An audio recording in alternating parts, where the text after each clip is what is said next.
Hello' বন্ধুসকল, ভাত খালেনে? খাব লৈছোঁ আৰু ভাত।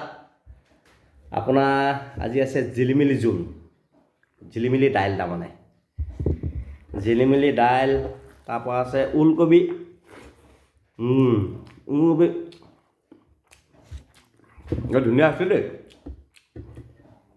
জিলিমিলি জোলটো। আৰু আছে মাছ, এইবোৰ বিট আৰু গাজৰ, বিট আছে নেকি চালাড, তাৰমানে এইফালে মটৰ, আলু আৰু বেঙেনা। মজা, বেঙেনাখিনি মজা আছে।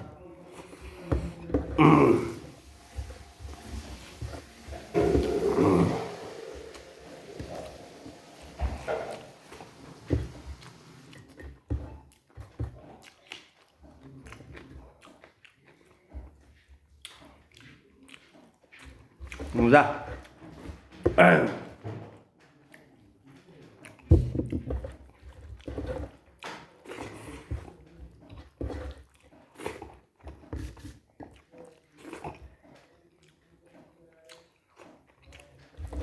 এয়া তেনেকৈ আৰু মাছ আছে, ওলকবি আলু ভাজি, বেঙেনা আলু মটৰ আৰু বিটৰ এইটো চালাড হয়। তাকে আৰু ইমানেই আৰু আছে জিলিমিলি দাইল। Bye bye.